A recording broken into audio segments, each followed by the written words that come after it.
The following is a 59 News special report.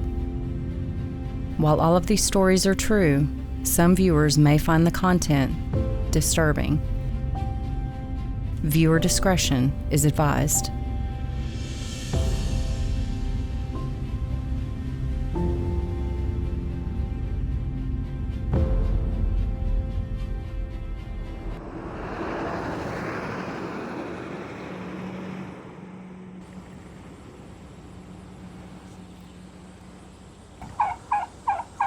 When I got here, what were you doing? I was making jam. And how do you made 200 Yep. jars of jam? The lids had to go on the, you did this? Yes. Yes. Improvise, adapt, and overcome. My jars are square so that I can use mechanical advantage. I used to be left-handed. My left hand was crushed. I learned to adapt. I learned to improvise. I still don't have a lot of use of my left hand, but I've learned to use my right hand and I learned to improvise. Most people don't see the scars unless I point them out. I could not tie shoes. I could not do up a zipper. I couldn't drive. It was heart-wrenching. Yep. I lost my identity. I lost my sense of self-worth. My daughter knew how to write and use scissors, and I couldn't. She was 4, going on 5, and I was approaching 30, and I couldn't tie my shoes. The people I worked with carried me physically up and down the stairs to go to the hospital, to get IVs, to stay hydrated. It's kind of hard to lose that sense of community when the people that are closest to you are the ones who are taking care of you. I think that that's a community and a camaraderie that many people just don't have. It's being part of an organization that once a Marine, always a Marine. Marines have each other's back. Sure, other services, branches of the service, it's cool and everything, but it's not quite the same. Can you tell me about a dark day?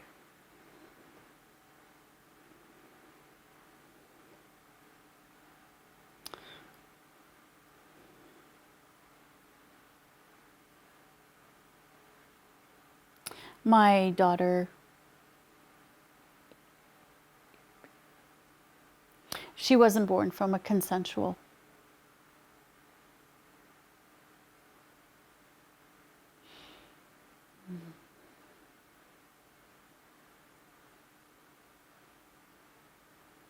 There's bad apples in every group. And when you're in Japan,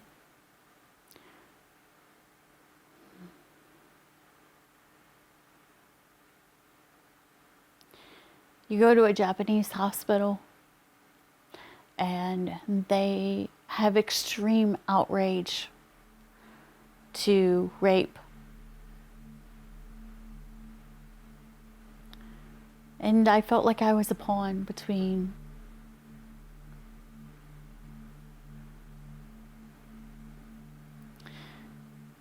the government, whose policies at that time were no federal funds could ever be used to fund an abortion, and the Japanese and Okinawans who thought that making somebody carry a child after being brutalized was not okay. Certainly, there was some anger that you had to work through.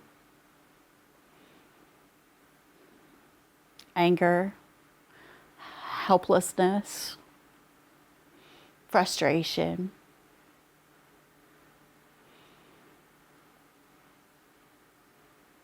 Confusion. What did I do to deserve it? Where did I go wrong? How can I prevent it from happening again? Yeah, sure. When someone experiences a trauma, and sexual trauma in particular, there's a lot of internalization that goes on with that, and so there's a lot of self-blame that can come with that. So maybe they have a battle buddy or a leader or a peer that kind of listens to them and supports them through that. It helps keep that in a positive frame,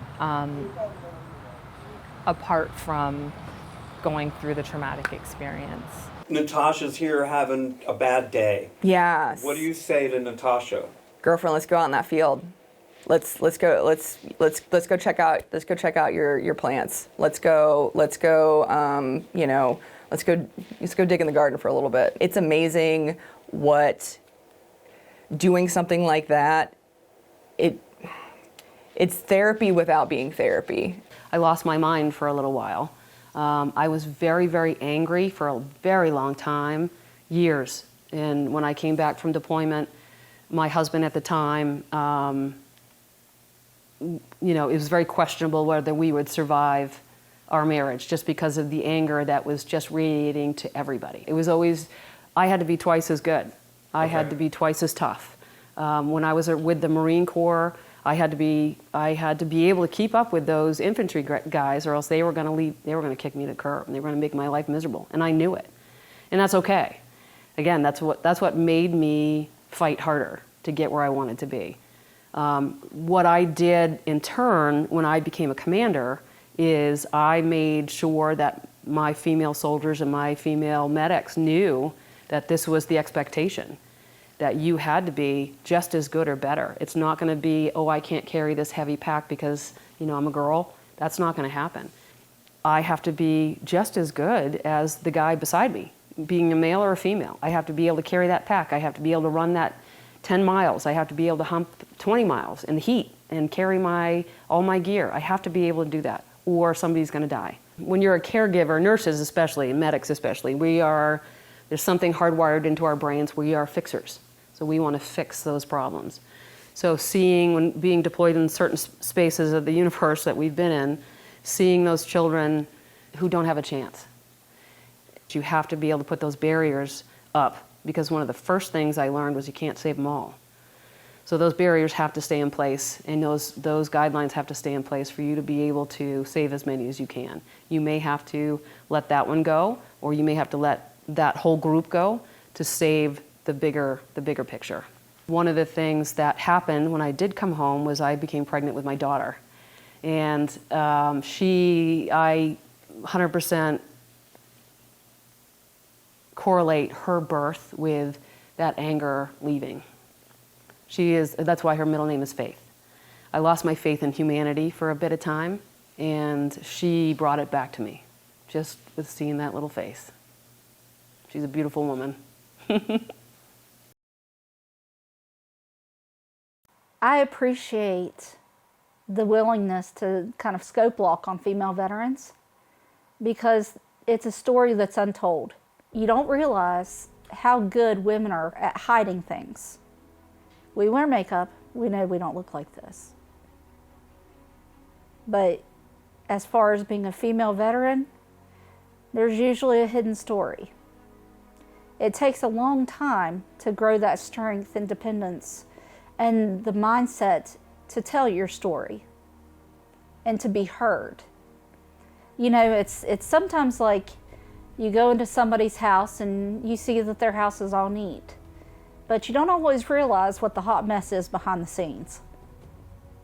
I think you walked into that today. Here's the deal. I'm not a victim. I'm a survivor. And that's what I want for people to understand. Once you change that connotation, it gives you strength. War is hell. If a terrorist is shooting at us, they're gonna die. And not just for your fathers, grandfathers, brothers, and uncles. The ambush, being a POW, being injured. But also for your mothers. They need to be able to focus and to come home. Grandmothers. We've been through harsh times. Sisters and aunts. Would literally die for you. These are your West Virginia women warriors.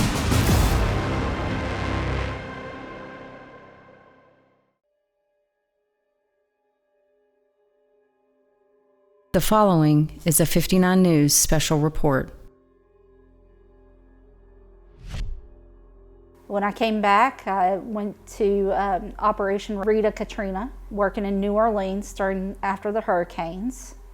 And later on, I went to Germany and I did operation support there. I just wanted to do my part. It's an opportunity to get out there and actually help other people. It's like working 3 jobs at once. You're raising a family, you're being a wife, you're being a mother, you're doing your job. Tell me about a dark day.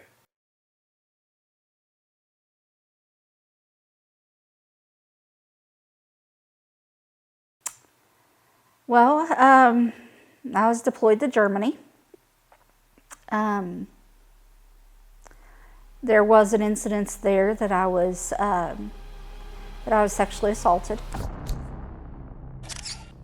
It is estimated 1 in 3 women suffer from MST, military sexual trauma. The enemy may not be downrange. The enemy may be standing right next to you. My perpetrator was my escort. He's the one who sexually assaulted me. So I would say that would be the darkest day for me. What would make somebody do that? You know, like why do they think that's okay? But I've realized it's not any of my concern as to why somebody would do that. It made me spiral further and further into a depression. But once I realized, look, I needed to change the whole connotation of what I was going through. Here's the deal. I'm not a victim. I'm a survivor. And that's what I want for people to understand. Once you change that connotation, it gives you strength. People that are able to frame their situation and see hope past their situation show extreme resilience in very difficult spaces. But also just individuals really, when you're faced with extreme challenges, do amazing things. What he did, yes, it had a temporary effect on me. Yes, it had a temporary effect on my family. Yes, it was my darkest day. But my day still shines. I go on. That's what you have to do. If you are dealing with trauma caused by MST, call the Veterans Crisis Line at 800-698-2411. So I sat down with a support person day before yesterday. Wonderful. If you'd like to say something to her. Victory. My proudest days was mentoring troops. If I have a bunch of privates under me and they show up to work and do well, that gives me a lot of pride. Is there a particular individual that you can think of that? Dwayne Paris. When he came to me,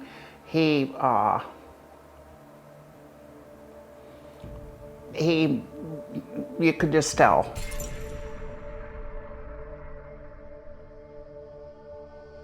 The kids that come out of difficult neighborhoods or circumstances are much more effective in a combat situation.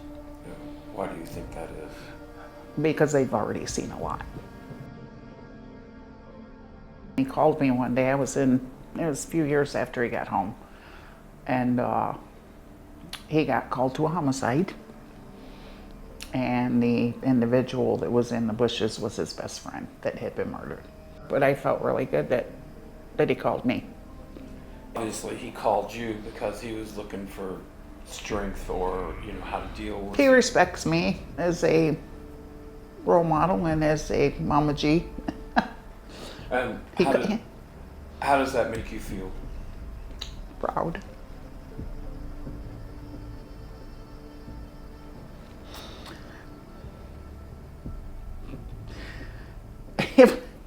when you first met him to know where he's at now. Just really proud. Mama bear protecting her cubs. Okay, so if there was, you're with... If a terrorist is shooting at us, they're gonna die. I was in supply mostly, worked in the motor pool, light wheel mechanics, just an opportunity to get away from here and learn more about the world, and I just wanted to serve my country too. So there was definitely a harassment issue from higher powers, higher ranking men who took advantage of young, naive females like myself.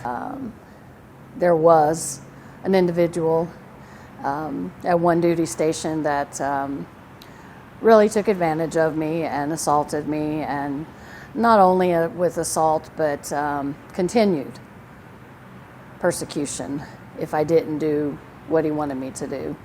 And that resulted in some very major trauma that I still deal with today. Sexual assault is often a crime of, or an act of power and authority. Oftentimes if people aren't in those authority positions, it's even easier to say, well, this came from an authority position, so therefore I must be the one in the wrong. And then that manifests into shame and self-blame and things like that that internalize and perpetuate the symptoms over time. I did learn a valuable lesson as far as utilizing the very strengths that they teach you to stand up for myself. Sometimes the chain of command does not work, not in situations like that. Stand up for yourself and do what you feel is in your best interest. Because I don't feel, had I gone through the chain of command, a matter of fact, I know the situation would not have turned out the way that it did. Just learn to be strong, stand up for yourself, and if something doesn't feel right, talk to somebody. If you are dealing with trauma caused by MST, call the Veterans Crisis Line at 800-698-2411. I can understand why they don't report, because the process once you report is very harrowing. It's sometimes more traumatic than the actual incident itself. People basically who reported MST when I was in, they were mistreated. They were treated like they were the criminal. They were investigated.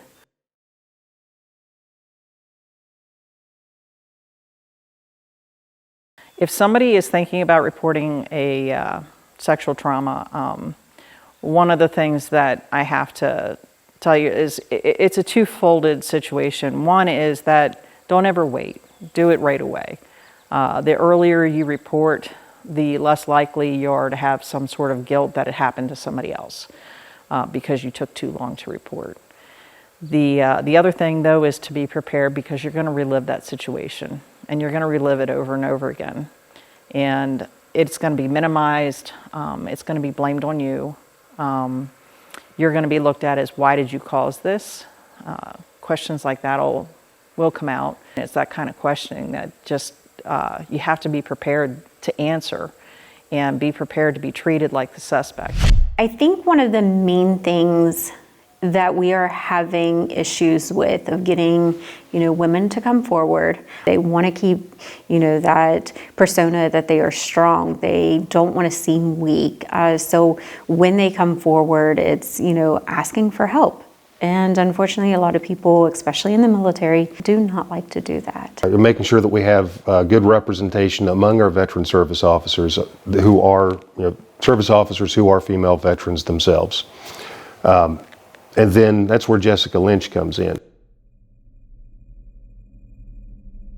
We had 11 in my unit that were fallen. And it's something that weighs very, very heavily on you. And it did for me, especially at the very beginning when I wasn't able to tell any of them goodbye. That's the family that you knew. That's the people that you trusted, those are the people you relied on, and then you are no longer with them.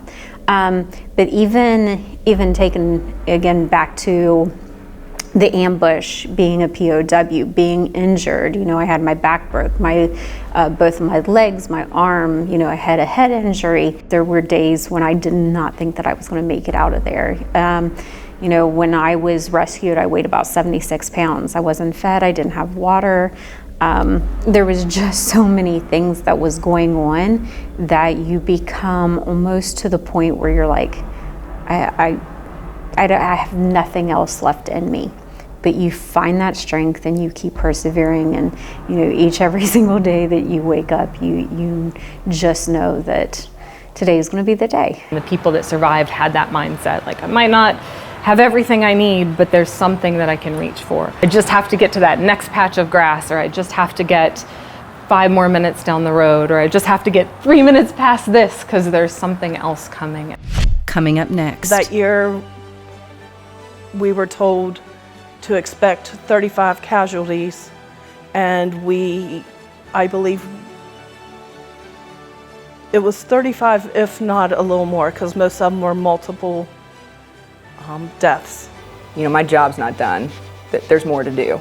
And I can sit here and feel sorry for myself and sit in this hole, or I can pick myself up and I can put a tree in that hole and plant a tree and grow something better from it. For generations, our veterans have fought, sacrificed, and endured, not just for an idea or an ideal, but for families they love and the communities they cherish. Keeping the home fires burning is a battle all on its own, with its own set of casualties.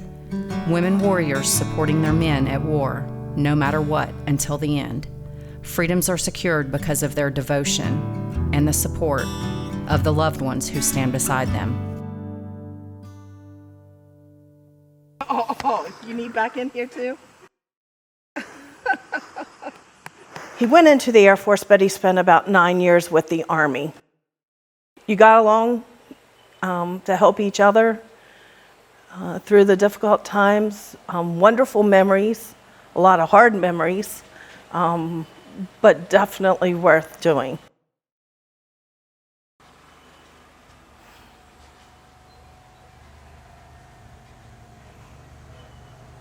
Oh.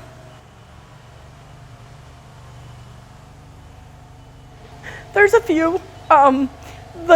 The hardest was when he was gone for the year. Because of being in command, he took care of his people really well. And I still will have people reach out to me, and he's been retired 9 years, and just say, I have no idea how much he helped them during their deployments. You put other people ahead of yourself, because we knew that we were strong as a family unit, and not all the families were. Some needed to be home sooner, some needed to be there during the holidays. The spouses, we had a group of us, they were all about the same rank, so we could sit and talk about things that went on. We would get together every weekend and have a meal together. Our kids would play, we would eat, play games, share in some wine, and just share our tough days. That year, we were told to expect 35 casualties, and I believe it was 35, if not a little more, because most of them were multiple deaths at the same time. He had asked me to represent the squadron, so I went to all of them, all the memorials, and it was pretty much weekly. So every week, the same group of us got together to mourn someone that we didn't know, but was very much a big part of our heart. Sometimes military life can be just as difficult to the ones left at home as it is to those who are serving.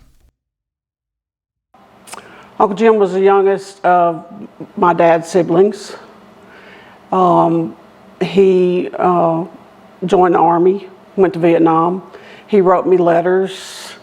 I wrote him letters. What did he say in these letters? That he missed me, that there were things going on that he couldn't talk about. It was really hard on Uncle Jim. He had nightmares when he came back.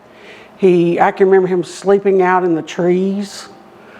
You know, he smoked a lot and he drank a lot. He had a lot of sadness. And he told us that, you know, that women and children were killed. But, you know, no specifics, just that everybody was slaughtered in a village. Do you think he did any of that?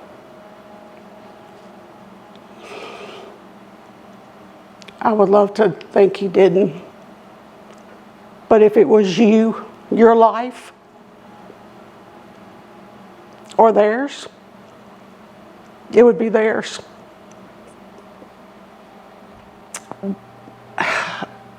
When we had his service, I asked if I could speak.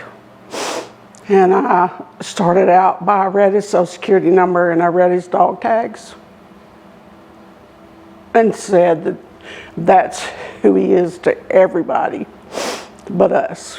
He was a father, a son, a brother, a husband. To our government, he was just a number. So if he were here today, I would tell him I love him, and I'm so sorry that as a veteran he was treated the way that he was. Because we don't do near enough for our veterans. They're living on the streets. They're suffering. Is there anything positive that you can think that came out of Uncle Jim going to Vietnam?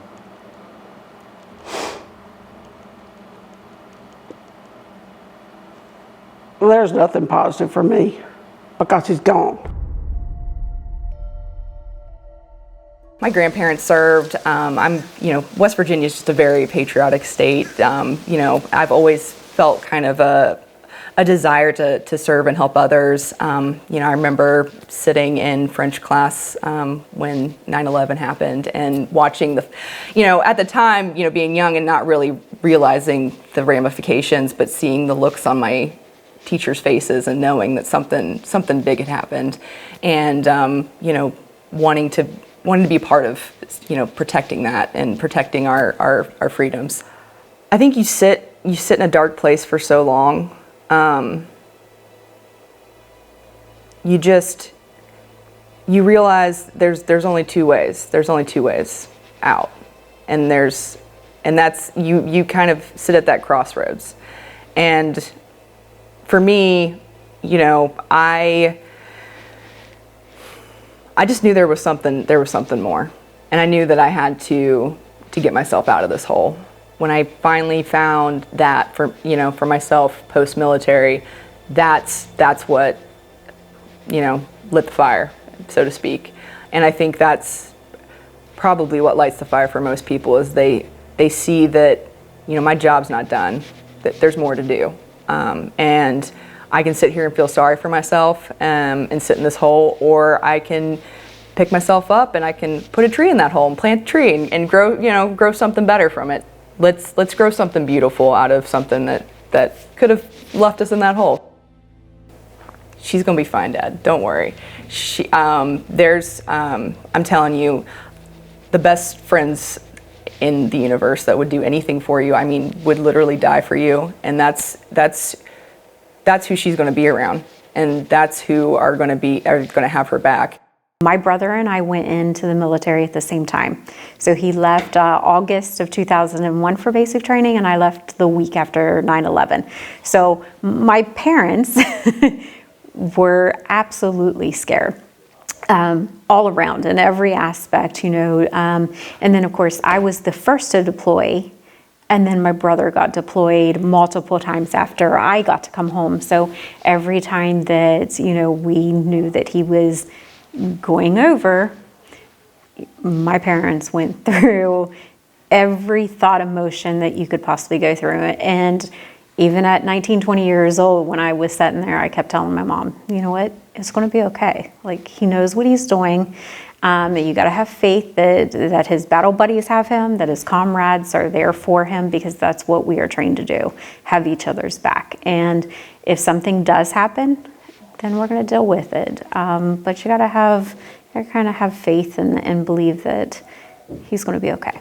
It's hard, and she's gonna grow up a lot, and she's gonna experience a lot, but it's gonna make her a stronger, more empathetic, and driven person.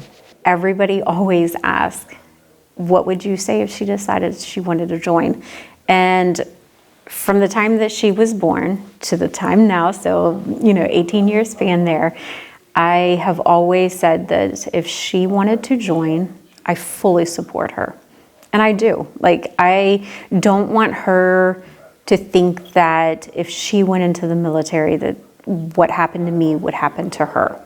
I would want her to say, you know what, you are strong enough, you're good enough to be in there.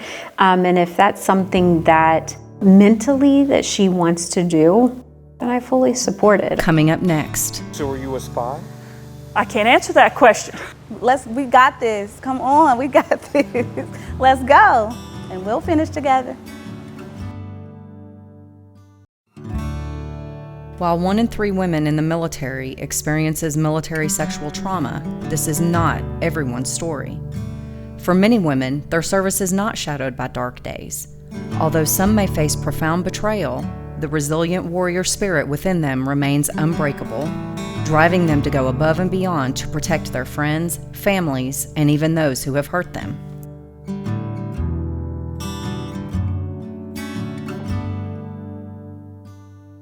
So when I joined the military, I joined as what we call an emitter locator identifier. You copy Morse code, listen to frequencies, do triangulations for men and women at sea. 10 years into my career, I reclassed to a counterintelligence special agent, and I did that for most of my career. So were you a spy?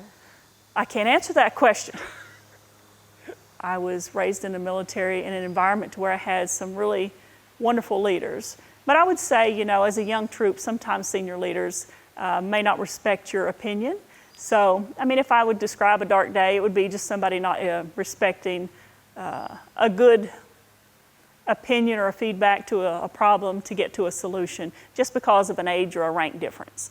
But other than that, I've really had a pretty good career. All the places I've ever been, I primarily worked with males in certain locations, and I had such a high respect for them because we worked well together. So I don't feel like I was ever really discriminated against, because in the military, it's 1% of us joining the military anyway. And it's probably 0.1% of females in the military.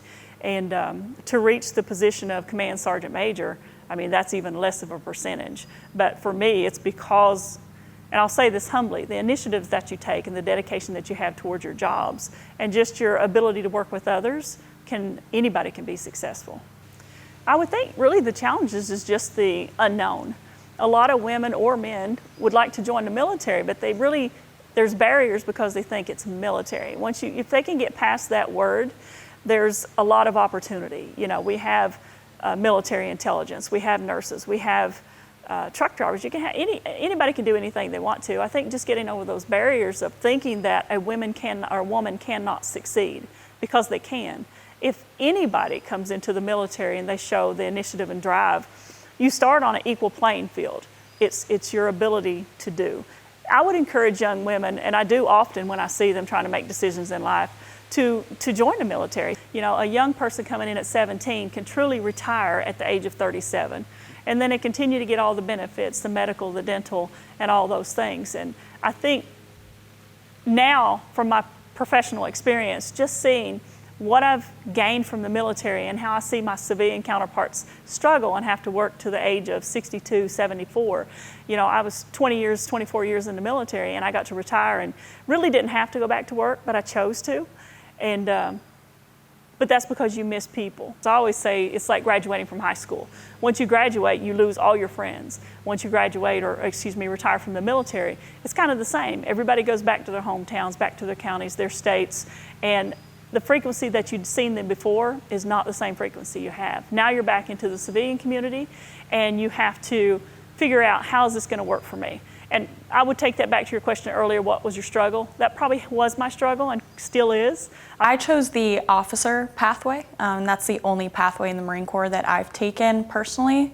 I would say that my initial interest in the Marine Corps really came from the fact that both my dad and uncle are Marines. And so growing up, they were very strong role models for me. And the fact that they were able to carry on the Marine Corps' core values of honor, courage, and commitment throughout everything that they did for me as role models was something that really stood out to me growing up. Second one was to really put me out of my comfort zone, because I wanted to be able to build my confidence as an individual. I also wanted to earn my undergraduate degree. That was something that was very important to me, as my parents got their degrees much later in life. So that was always something that they had encouraged me to do. And then lastly, again, I just wanted to meet a multitude of different people so that I could gain new perspectives on really life in general, and at the end of the day, become a leader.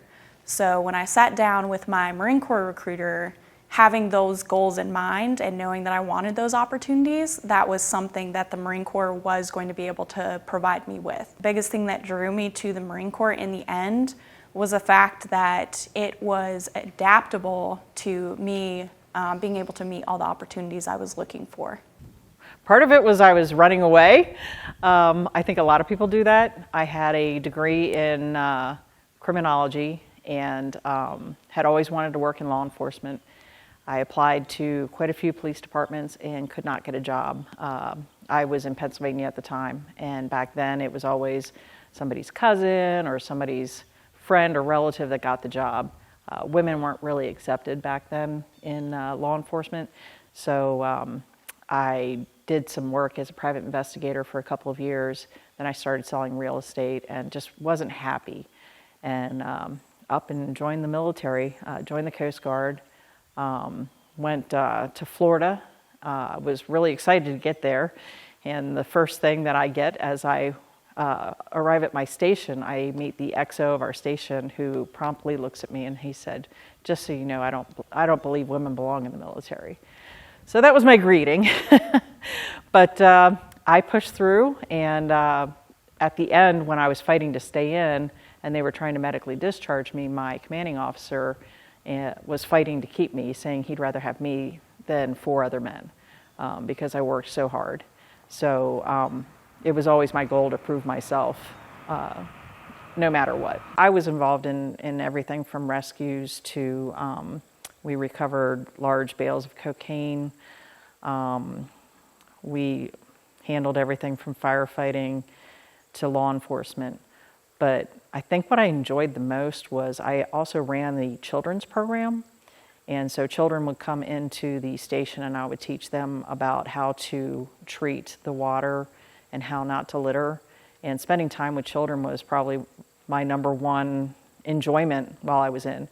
Well, honestly, I never thought about joining at all. So after high school, I went the traditional route of college. But then, after I started my career, I felt like I needed a little bit more, just a little bit more of growth, something bigger than me, something that I could give back. And at the time, I did start nursing school, and I realized I didn't want to be a nurse. I wanted to give back in another way, and that's where I found the Army. Just being a support to others, like, even if I'm not, the best and the toughest, just being a part of the toughest makes me stronger. So, and I can be stronger for other people. I take it very serious. What goes through my mind is, I don't know, here's another day, another day to fight, another day to do trainings, to do tasks, just another day to just fight for my country. Coming up next. Keep your eye on family, keep your eye on your career, make bank and live your life. That's what you need to do, because this is going to set you up for success. In every generation, there are those who step forward, not just to serve, but to inspire. As role models and mentors, they're opening doors, breaking down barriers, and empowering the next wave of women leaders to find their own paths in the military. Their stories are more than personal journeys. They are powerful reminders of what's possible when courage meets commitment. If I had the same knowledge that I have now as I did of that young lady sitting in the room, yes, I would do it in a heartbeat, because I know now what my limits are and what my advantages are, and I know how to fight and I know how to move forward. And a lot of young people nowadays do not. We're not giving them the ability to feel anything that is, that anger or that sadness or the guilt. We can't feel it anymore. We have to medicate it. I think, going back to that advice part, I think joining the military for the right reasons is something that you really need to do some soul searching with. Defending your country is a great ideal, but that's what it is an ideal. You have to understand that you are government property, and if you go in as an enlisted person, you are disposable from beginning to end. Based off my personal experiences in the Marine Corps, from what I see, the Marine Corps is truly an organization that is based on the whole person concept. In other words, our core values are honor, courage, and commitment, and with that comes having respect for one another. So as long as you want to succeed in that organization, then you are going to be able to have the ability to do so. Make sure you're prepared. Don't go in thinking you can't do it. You have to go in with the thought in your brain that you can do it. I have never regretted one day in the military. I think it's probably the best thing I've ever done, and I would encourage any young person, man or woman, to experience the military for at least 3 years. Because I think a lot of people, they see military and the first thing they come against is military, you're going to be in uniform, you're going to be out in the field, but that's really not what it's like. There's multiple jobs out in the communities that's in the civilian world. That's exactly what you'll do in the military. And once you get through your basic training and your AIT phase, where they really condition you to be a soldier, it's just like going to work like anybody else. You come home just after a day's work and can do what you want to do. Yes, I know that there are females out there that can absolutely do any job that you put in front of them, physically and mentally. But, in my case, when I joined, I was about 100 pounds, 5'2". I couldn't compete carrying or doing some of the things that these 6'2" guys, 200 pounds could do.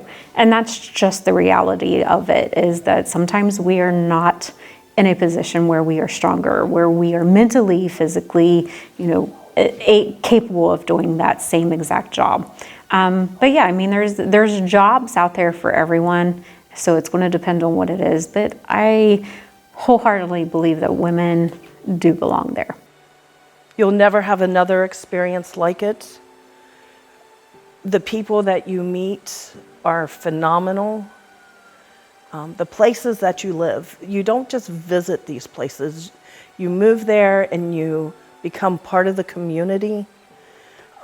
It gives you a bigger perspective of truly what life is. I believe kids that have those experiences never feel stuck in either a situation or a place, because there are alternatives. It's just taking that very uncomfortable step of stepping out of what is familiar to you and finding what makes you happy in life. Even though it was something that happened during my time in the military was still one of the best things that I ever did and ever have done.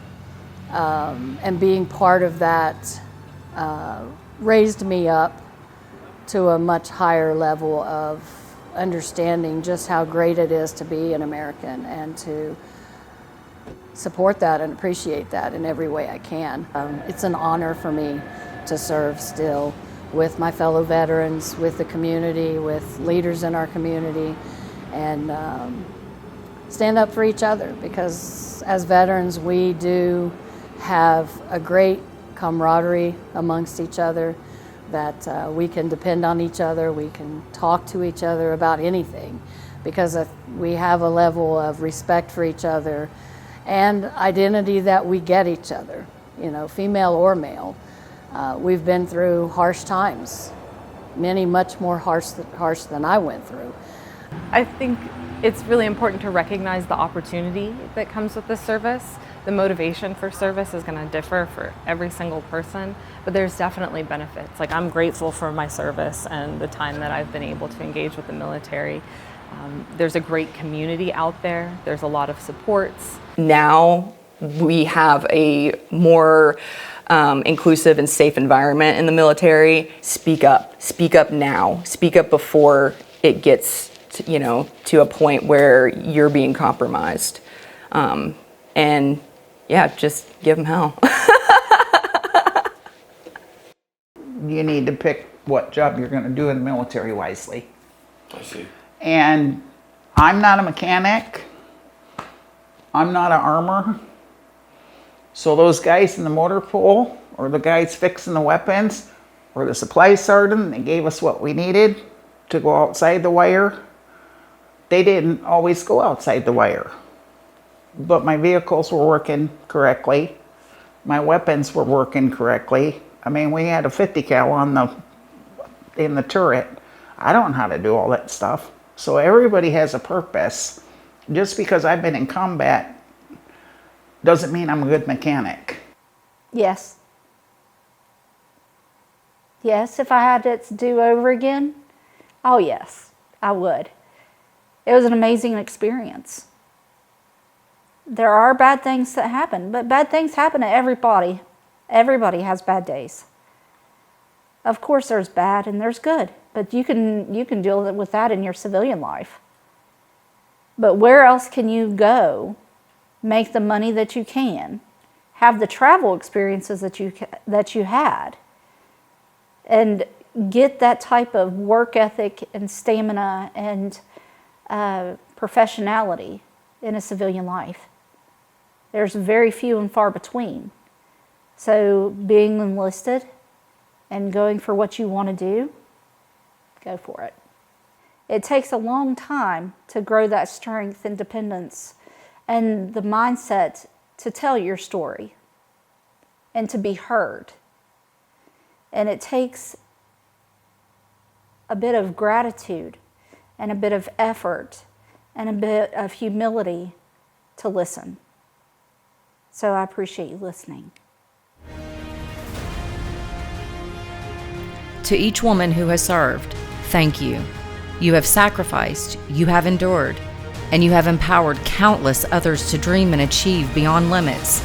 Today, we honor your legacy and recommit ourselves to supporting you as you have supported us. Let us remember that honoring women veterans is not just about today. It's a promise to recognize, uplift, and stand beside those who have given so much. May your stories continue to inspire, and may your courage light the path for future generations. Thank you for your service. Thank you for your strength. And thank you for showing us what it means to truly serve.